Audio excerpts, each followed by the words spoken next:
কংগ্ৰেছ নকৰোঁ। কংগ্ৰেছ শেষ হৈ গ'ল। আগতে কৈ থৈছোঁ যে ধুবুৰী হাইলতো মই সভাপতি নাথাকোঁ।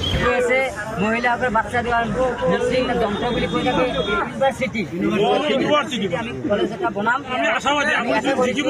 আমি জলস্বরের বাইরের কারণে আমি একটা ইউনিভার্সিটি কলেজের ব্যবস্থা গ্রহণ করব। ইউনিভার্সিটি ইউনিভার্সিটি বনাই দিব। ৰিপুণ বৰাই কংগ্ৰেছৰ পৰা কিয় পদত্যাগ কৰিব চাওক সবিশেষ এই ভিডিঅ'টোৰ জৰিয়তে। আমি বিদ্যুৎ ফ্ৰী দিম। তাৰপিছত আমি নিগুণাগামী কৰ্মসংস্থান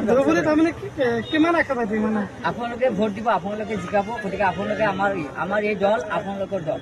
গতিকে আমি দুখীয়া বুজি পায়। গতিকে দুখীয়া মানুহ এবাৰ চাই দেখক চুকলি এবাৰ কাম কৰিব পাৰে কিনা নাই এবাৰ চাওক।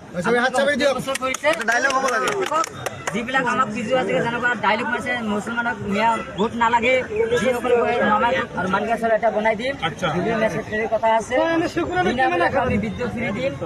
তাৰপিছত আমি নিগুণাগামী কৰ্মসংস্থান আপোনালোকে ভোট দিব, আপোনালোকে জিকাব। গতিকে আপোনালোকে আমাৰ এই দল আপোনালোকৰ দল। গতিকে আমি দুখীয়া বুজি পায়। গতিকে দুখীয়া মানুহ এবাৰ চাই দেখক চুকলি এবাৰ কাম কৰিব পাৰে কিনা নাই এবাৰ চাওক। যিবিলাক আমাক বিজু আছে যেনেকুৱা ডাইলগ মাৰিছে মুছলমানক ভোট নালাগে যিসকলে নমাই কৈ আছে মহিলাসকলে বাচ্চা দেওয়াৰ মুসলিম যন্ত্ৰ বলে কই থাকে আজি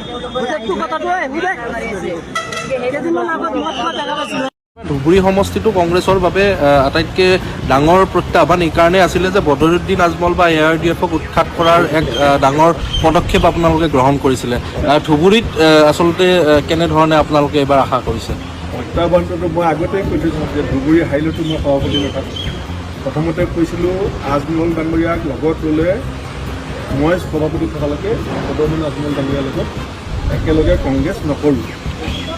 যেতিয়া জিন্না ৰকিবুল হুছেইন ডাঙৰীয়াৰ প্ৰাৰ্থিত্ব ঘোষণা হৈছিলে সেইদিনা চাৰিওফালৰ পৰা যেতিয়া ৰকিবুল হুছেইন ডাঙৰীয়াৰ ওপৰত আক্ৰমণ হৈছিলে যে দলে ভুল সিদ্ধান্ত লৈছিল, তেতিয়া মই কৈছোঁ যে ৰকিবুল হুছেইন ডাঙৰীয়া হাৰিলে মই পদত্যাগ নকৰোঁ। আমাৰ মুখ্যমন্ত্ৰীয়ে বহুত কথা কয় আৰু বহুত কথা পাহৰি যায়। মই যি কথা কওঁ ভাবি চিন্তি কওঁ আৰু মই কোৱা কথা মই ৰাখিম। অৰ্থাৎ 100% নিশ্চিত ধুবুৰীত এইবাৰ কংগ্ৰেছ মানে বদৰুদ্দিন আজমল হাৰিব। গতিকে চবেই জানো মুখ্যমন্ত্ৰীক আমি পৰাস্ত কৰিছোঁ।